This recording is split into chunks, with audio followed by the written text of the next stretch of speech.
In the headlines, over 940 intending pilgrims stranded in Kano few hours to Arafat. UK court remand Ekwere Madu and wife on alleged organ harvesting charges adjourns trial till August 4th. Traditional worshippers resort to oath-taking to stop vote vying ahead of governorship election in Osun State. And away from Nigeria, G20 leaders meet in Bali. Russia-Ukraine war dominate talks. Hello and welcome to Trust News Update. I am Ayuba Ilya. Thank you for joining.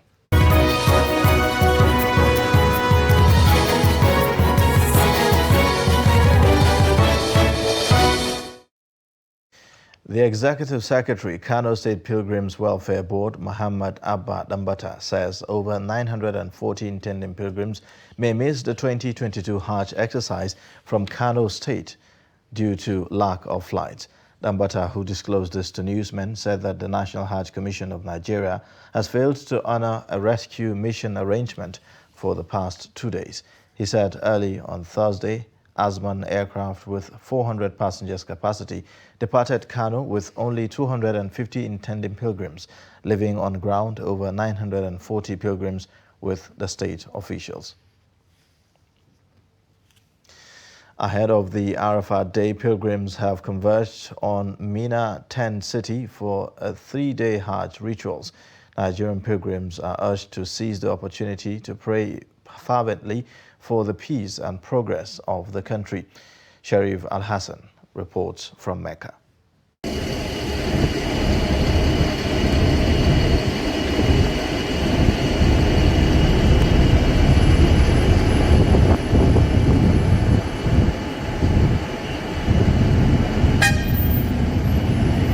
Nigerian pilgrims have arrived in Mina, the tent city, the hub of the Hajj rituals. While in Mina, the pilgrims are expected to spend 3 days performing basic Hajj rituals, such as the standing on the plain of Arafat, and of course, the symbolic stoning of the devil in Jamarat, as well as other sacrificial rites of the pilgrimage. What they were expected doing while they were in Mina is to continue remembering Allah subhanahu wa ta'ala. That is why they should continue with the talbiyah, labbaik Allahumma labbaik, labbaik la sharika laka labbaik, innal hamda wa ni'mata laka wal mulk, until they have come back from the Arafat and stone the Jamarat. After the stoning of the Jamarat, then they should continue with takbir. Allahu Akbar, Allahu Akbar, La ilaha illallah, Allahu Akbar, walillahi alhamd.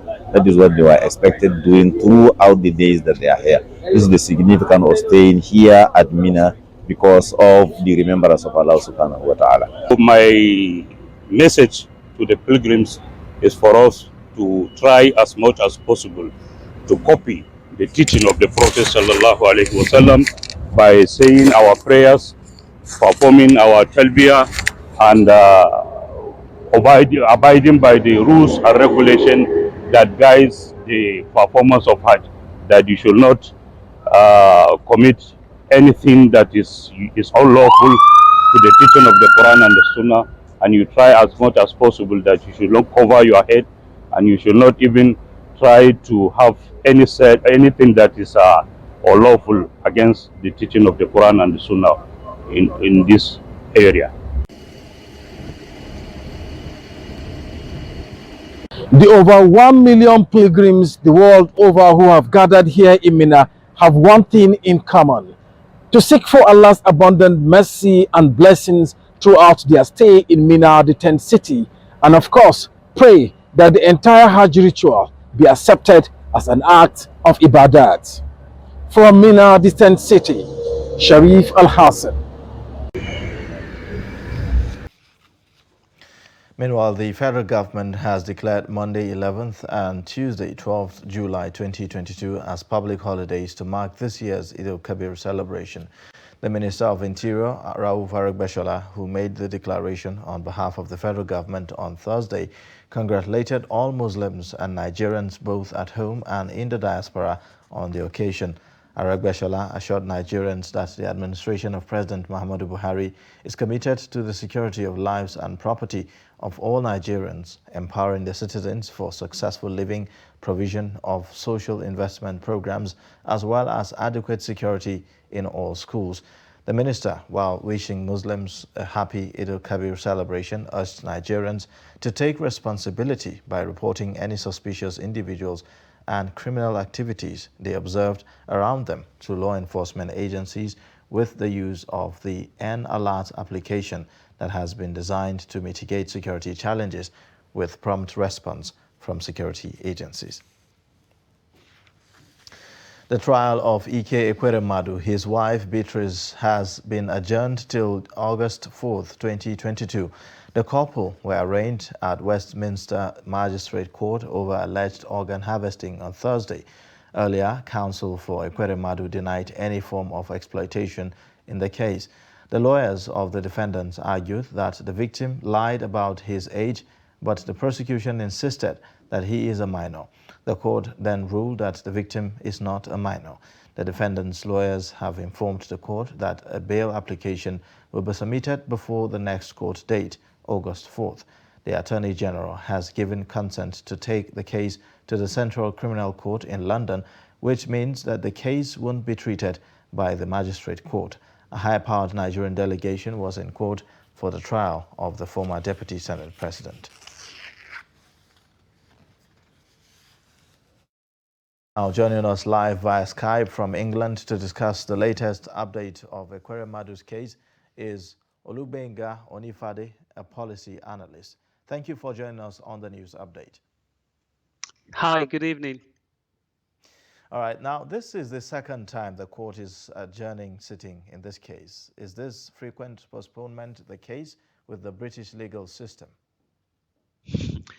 Sometimes when there is a bit of complexity and there is a twist in the case now, because he was formally charged, and for you to be charged, that means there is absolutely no doubt about your, about the police in regards to your accusation. But now there is a bit of a twist to the tale now, so they need to give it a bit more time for for further investigation, and that's why this has been adjourned till the 4th of August. All right, now, when are the Ekweremadus getting discharged, since the court held that David is not a minor? Well, so that's what the court said. So today is actually a hearing. It's a 20-minute hearing. Ekweremadu and his wife actually pleaded not guilty to this. So now there's been hearing, and of course he's been formally charged that he's, so as far as the police is concerned, they presumed him to think he's been guilty as charged for this serious criminal offense, which they've deemed criminal. The court has actually heard it, saying the boy is no longer 15, he is 21. So now they need to present, both sides have to present their cases, because they've heard from the police the first time, hence why he was remanded in custody. Now they've heard from Ekweremadu and the boy who claimed he is 21. Now both of them have to present their facts on the 4th of August, and the case is absolutely not going to Nigeria, as you mentioned. So he's not actually been deemed not guilty yet, because they need the facts from both sides, the lawyers from the police, and of course Ekweremadu, his lawyer as well, have to present their cases to the court officially. All right, now thank you so much for joining us on the news update. Olubenga Onifade, policy analyst. Thank you so much. Thank you. All right. Now moving on, a federal high court in Abuja has granted permission to former Imo State Governor Rochas Okorocha to travel to the United Kingdom for medical attention. Justice Inyang Eden Eko Wednesday directed the registrar of the court to release the traveling passport of the former governor following an application argued by Okorocha's counsel, Ola Olanipekun. The lawyer argued that Okorocha, who is also the senator representing Imo West, will not abuse the order and will return to the country for his trial. Although the counsel to the Economic and Financial Crimes Commission, Chile Okoroma, initially objected to the application, he later agreed. The judge ordered Okorocha to return the passport to the court's registrar not later than 3 days after his arrival in the country. Okorocha was in May arraigned on a 17-count charge of 2.9 billion naira fraud. A special offences court sitting in Ikea area of Lagos on Thursday convicted and sentenced to 7 years imprisonment a fake army general, Bolarinwa Oluwasegun Abiodun, whose real name is Hassan Karim Ayinde. Justice Oluwatoyin Taiwo convicted and sentenced the convict without any option of a fine. He was convicted following a plea bargain at the proceedings where he admitted to using the name of ex-President Olusegun Obasanjo to defraud a businessman Bamidele Olusegun Safiriu to the tune of 270 million naira. In her judgment, Justice Taiwo, who ordered the convict to give 20 million naira to the complainant, ordered the accused to forfeit 4 vehicles recovered during a search of his home at 1A Joke Ayo Street, Alagbadu, Lagos. The judge also said that the defendant is to forfeit the building at number 1 Joke Ayo Street, Alagbadu. The fake army general was charged with the EFCC on a 13-count charge bordering on obtaining money by false pretense, forgery of documents, and possession of documents containing false pretense values of 266 million naira 500,000. He pleaded not guilty to the charge. A federal high court sitting in Abuja has been asked to stop the All Progressives Congress from replacing Kabiru Masari as the running mate to the party's presidential candidate, Bola Tinubu. Shortly after Tinubu emerged as the APC flag bearer, the party submitted Masari's name to the Independent National Electoral Commission as the vice presidential candidate for the meantime. However, 2 chieftains of the party and delegates, Zakari Maigari and Zubainatu Muhammad, approached the court to stop INEC from accepting requests for a change of vice presidential candidate from APC. The plaintiffs joined APC, INEC, Tinubu and Masari as defendants in the suit dated July 4, 2020.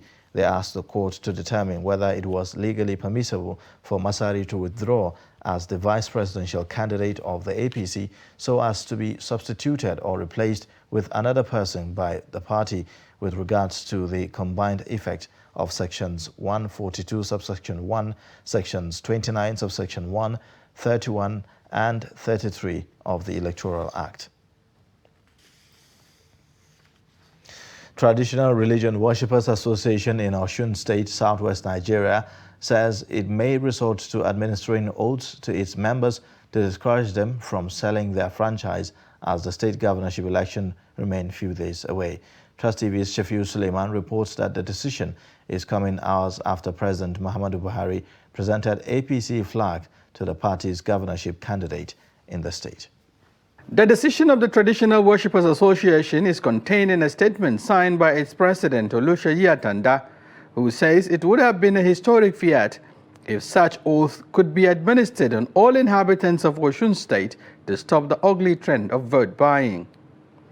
While challenging the leadership of both Christianity and Islam in Osun to also prevail on their members not to sell their votes during the poll, the religious group instructed its members not to sell or buy votes as it will amount to mortgaging their conscience. President Muhammadu Buhari on Wednesday presented plaque of the All Progressives Congress APC to the party's governorship flag bearer in the state, Adebayo, with a hope to make himself available at the party's campaign grand finale to cheer it to victory. I believe by any standard I've done very well to deserve a second term. The Independent National Electoral Commission, INEC, has fixed July 16th for the Osun State governorship election. Shafiu Suleiman, Trust TV News, Abuja. You're watching the news update on Trust Television. Coming up after the break. Gombe residents urged to report neglected tropical diseases. Details and more shortly. Join us again.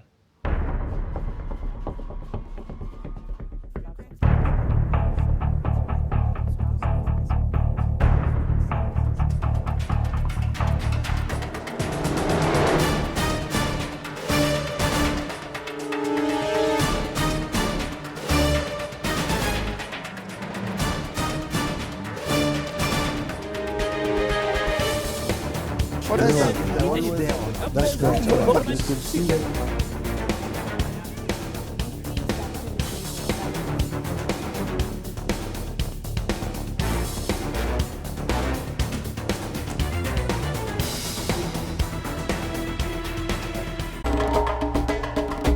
To every politician, as the campaigns gain momentum and passions begin to rise, remember, the errors of your opponents do not make you a success.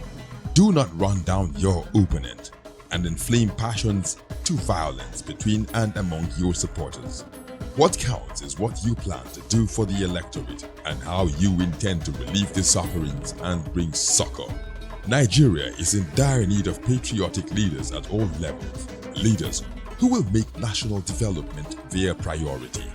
Concentrate on telling the electorate what you intend to do when you get into office. Focus on making your vision clear to the electorate. Don't engage in verbal abuses, fake news or speeches. Keep dealing with issues that will bring progress. You win the hearts and minds of the people by being above board, by being civil, patriotic, and showing empathy. Let's join hands to make the 2023 elections peaceful. A message from the National Orientation Agency.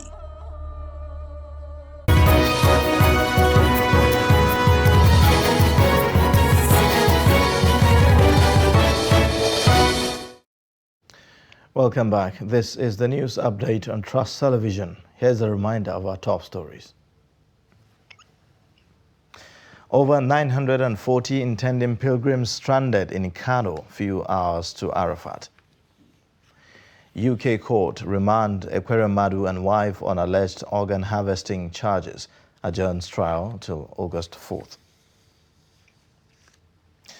The Federal Airports Authority of Nigeria has said that it will shut down the domestic airport runway at the Murtala Mohammed International Airport for 90 days to install airfield ground lighting system. A statement on Wednesday by Acting General Manager, Corporate Affairs, FAN, Faithful Hope Ibaze, indicates that as part of efforts aimed at improving safety and efficiency of flight operations at the Murtala Mohammed International Airport, Lagos, FAN had concluded arrangements to complete the installation of Cat 3 airfield ground lighting system on runway 18L36R. The project, she said, will commence effectively on Friday, July 8, 2022, and is expected to last for 90 days.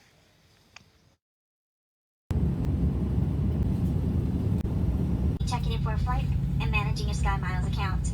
Here in Lagos, we will be towed to the gate, so we do ask you please remain seated until the captain has turned off the fasten seat. Parents have been called upon to prioritize the education of their children to enable them contribute positively to the nation building. The head of Ruga Community, a suburb in the Federal Capital Territory, Rahman Shuaibu, stated this in a chat with Trust TV. Kabir Lawal reports.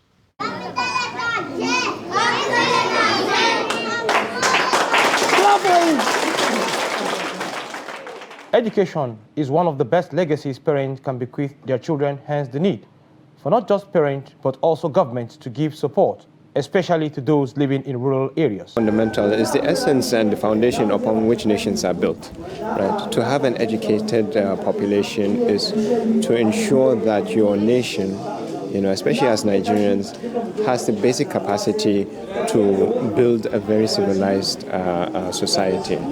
Education is the... Amina Abdul Mumin, a woman activist, says developing the nation should start from the grassroots through the provision of social amenities, as it paves way for those at the level to feel carried along in nation building, irrespective of tribe or religious differences. The boy that you saw reading ABCD earlier, when we came to this community, he couldn't even identify the letter A.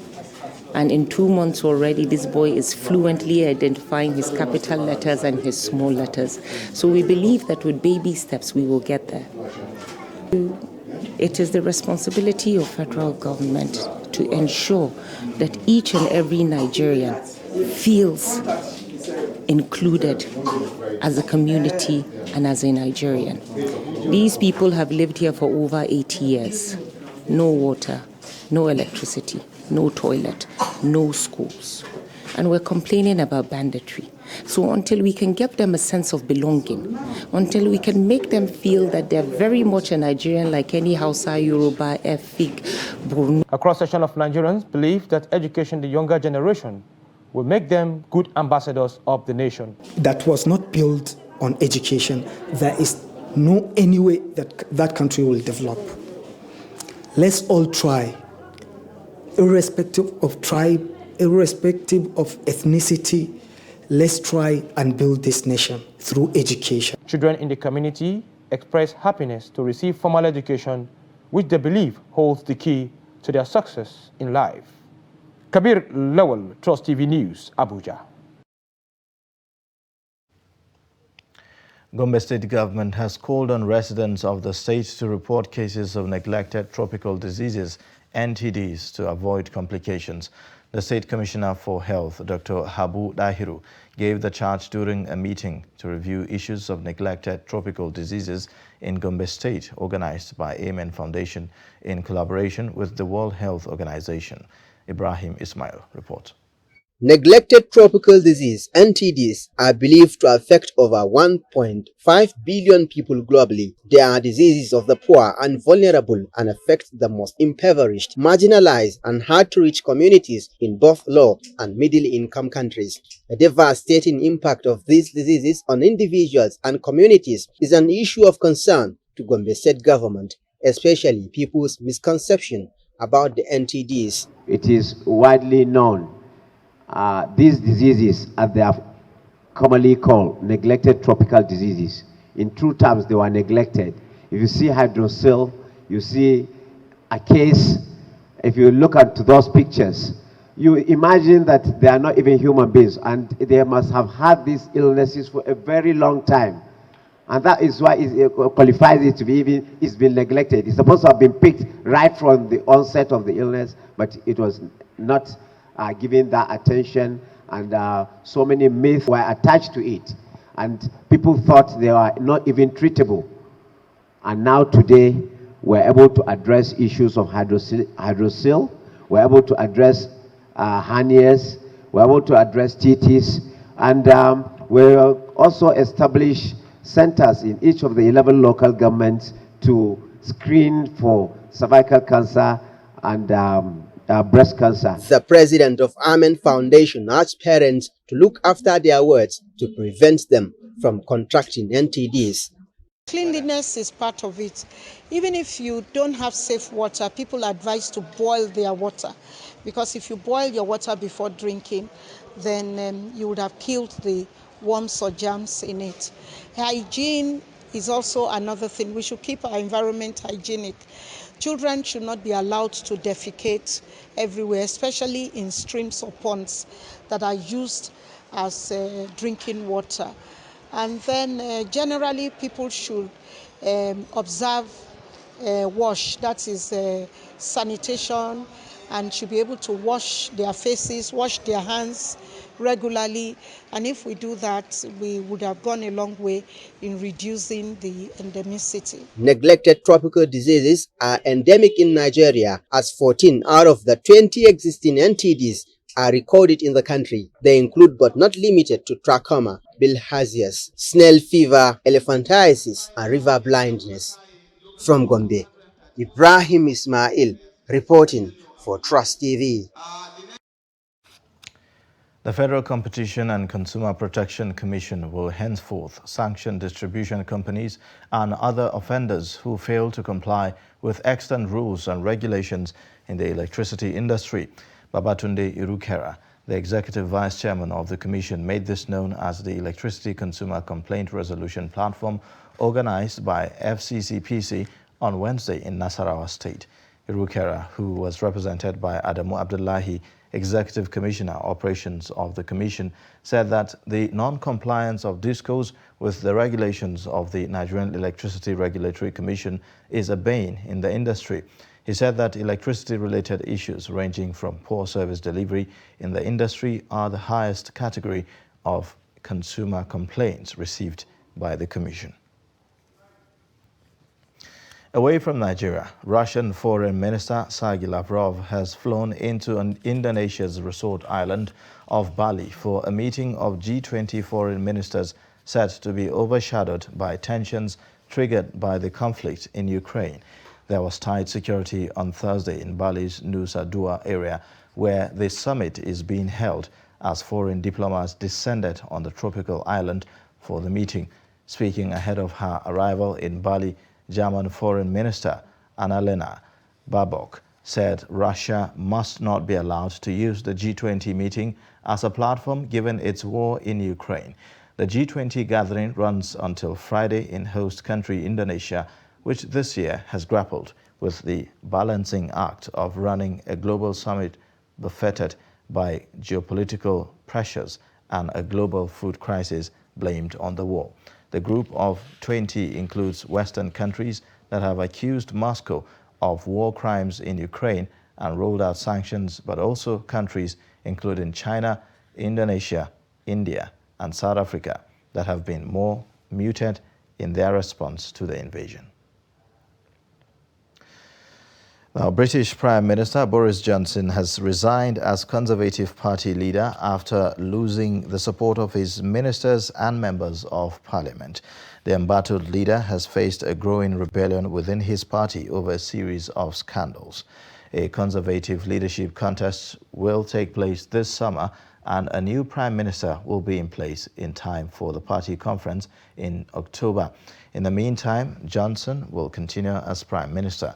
He had vowed to keep going following a wave of resignations from the government over his leadership, but was urged to stand down by senior members of his cabinet, including newly appointed Chancellor Nadhim Zahawi. And that's a wrap on Trust News Update. Watch more via all our social media platforms and also subscribe to our YouTube channel. I am Ayuba Ilya. Thank you for watching.